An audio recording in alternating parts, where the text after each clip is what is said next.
Ooh, Latin 2, we gotta hurry because I meant to make this video a day or two before I needed it. Forgot to do it.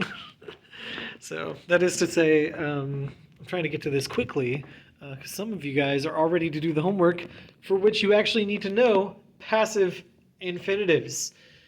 Yes, infinitives can be passive. Didn't know if you knew that. In fact, I don't know if you were thinking about voice at all when you were thinking about your infinitives, which we do see often. We learned about them in Latin 1. I made a video on infinitives for Latin 1 students that you may have seen already, maybe you remember, and hopefully you found useful. But that video that I made about infinitives for Latin 1 is actually not the whole story about infinitives, and neither is this one either.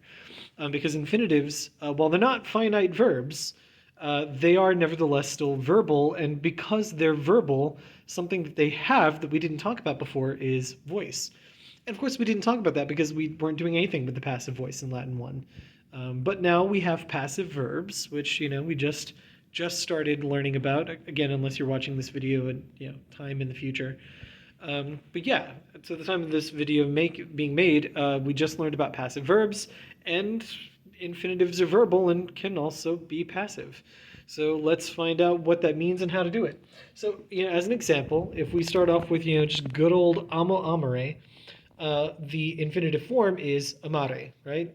It's the version of the verb that ends in re, and that's true for pretty much all verbs. I know there's a couple of irregulars that don't have the re, but even most of our irregulars still have an re. Re is the infinitive ending, right? That's something that hopefully everybody is on board with. When you see the re, it's not a finite verb, it's an infinitive, and you're going to translate it as to, and then whatever the verb means. In this case, to love, but to anything else.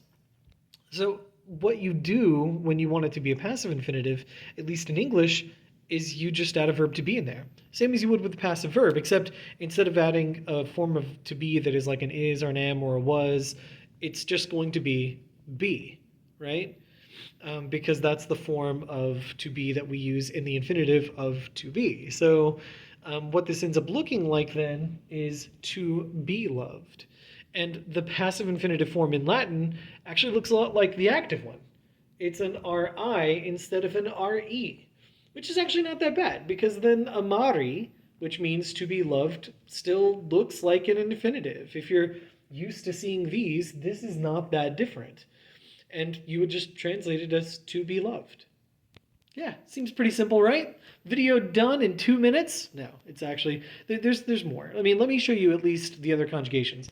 So if you apply this rule to the other conjugations, it basically holds true. Like for instance, with this second conjugation verb, habere, to have, to hold, it's a verb we've seen plenty of times. And if you just, switch out the e at the end for an I, you get habere, and it means to be held. Or, take this fourth conjugation verb, punire, which means to punish, right? Very obviously means to punish. It's where we get our word punish. Change it to puniri, and it means to be punished. But then again, you'll notice that, as I so often do, I have skipped the third conjugation, because the third conjugation is dumb and mean. Right? This would be so much easier if it were not for the third conjugation, because that is switching out the e at the end for an I, a very simple rule, very easy to follow. And yet the third has to make it just like a touch more complicated. You see, I'm going to use as an example, here, let me hold it up so it's a surprise. There we go. I'm going to use agere as an example, right? It means to do. It actually has several meanings, but the one that we most often use is to do. All right? It's third conjugation verb, ends in ere in the infinitive, and the e is short, right? It is a weak e, which has some weird complications for how you conjugate it in the present. Well, it also has an implication for its passive infinitive, because instead of just switching out the final e for an I, the er in front of that I also vanishes. And I wish it weren't this way, but it is, because the rule with firsts, seconds, and fourths, super easy, but with thirds, the er drops away. So this one does not look as obviously like an infinitive as compared to the others. But that just is a thing that we'll have to adjust to. In terms of translating it, that's still the same. You take to do, that means to be done. Hey. And part of the reason why I use this specific verb as the example for the third because I really am just choosing random verbs here, common ones that you've seen before. This one is not only a common verb you've seen before, but this is one that I've actually been tricked by. I was once reading Livy, this was years ago. I was once reading Livy, and he was using the passive infinitive, agi, to be done.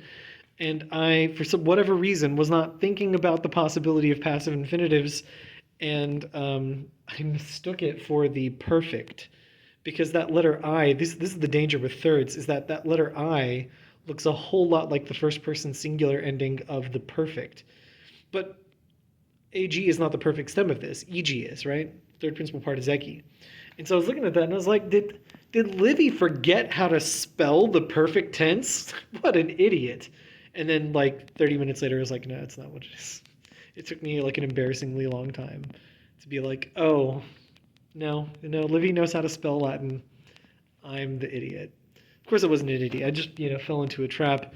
Because, in part because you don't use this super often, right? Like the reason why, I taught, present infinitives in Latin 1 is not just because they were in the textbook, but because they're super common. You see them all the time.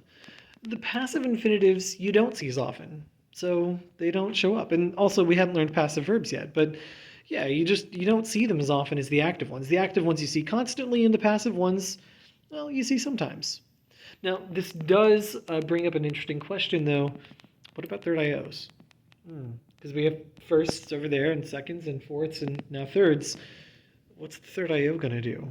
When we've been conjugating them in the past, it's always been identical to the fourth. But it is, despite it being an IO, technically a third. And it's a third because it has the same kind of infinitive ending as another third, even though the first principal part ends in IO.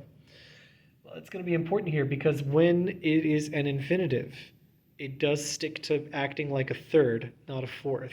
So the weak E that vanished in agere is also going to vanish from a word like fugere.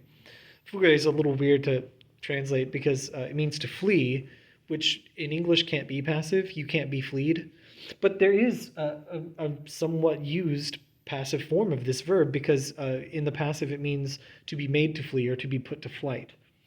And if you see that for this particular verb, the ER, because it is a third, drops away and it's just fugi, to be put to flight. Or, if you want to be that way, you can say to be fleed. Don't say that. Now, if you're wondering why you need this, because I know some of you are. Some of you are thinking, well, if we don't see it that often, why do I have to learn it? Well, because you will see it sometimes. You don't want to be fooled like I was when I was reading Livy all those years ago. All right, so you want to be ready for it when it comes up, because it will come up sometimes. And if you're wondering, like, when you would use this, well, you would use it in the same instances that you would already use the other infinitives that you have. And you actually don't know all the reasons for using the infinitive yet. We're going to talk about that more later on in Latin too. But we do already know some of the reasons for using infinitives. Like, it could be the object of one of a handful of verbs. It kind of needs an infinitive to fill out its ending, or to fill out its meaning. So, we often see this with verbs like volo and nolo. So the top one says, I want to flee. I want to run away. The bottom one says, I don't want to be put to flight. And it's the same idea, right? This is literally just the object. It's the thing I want or the thing that I don't want. And we see this with other verbs like possum and paro, and there's a handful of them. If you need to think about those more, you can go back and review other things on infinitives. But yeah, it can be as simple as that. It could also, probably the next most common thing we see is infinitives being the subject of an impersonal verb, like, licet. It's another Latin 1 example. That we see all the time, just all the time. And there are other impersonal verbs I could have used, but I use this one because it's basic and I think most of you will remember it. So this says, is it allowed to be punished for the cause of stealing cheese? I don't think it should be. Cheese is delicious. I mean, what do you expect me to do? Not pick up that cheese and eat it just because it doesn't belong to me? It's cheese and it's sitting right there. It's really a victim to crime. I was going to say victimless, but it's not. Somebody's going to miss that cheese. Anyway, point is that this is the subject, the thing that we're questioning if it is allowed or not. That's something that infinitives do, and the infinitive can do that whether it's active or passive. Is it allowed to be punished for the stealing of cheese? All right? And, sometimes you see it in, more esoteric ways, like this sentence where What I'm doing here is using est, which is not inherently impersonal, but can be used impersonally. And so my infinitives in this sentence are the subjects of my impersonal est. So, yeah, what it says here is, for me, it is easy to love, but much harder is it to be loved. So there you go. There's your melancholy, philosophical, whatever, example to end out the video. But yeah, basically any instance in which you could use an infinitive, that infinitive could be active or passive. Now, it's probably going to be an active one. The active infinitives are a lot more common. You will see those pretty much every time you read. And the infinitive ones, well, you'll see the passive ones, you'll see every once in a while. I hope I didn't stumble too much over my words in this very hastily made video. Now, I'm going to go see if I can get it uploaded right quick so that you will have it to do your homework. And when I say right quick, I mean in the next 80 to 100 minutes, because that's how ridiculously long it takes for me to upload videos at work. Anyway, bye guys.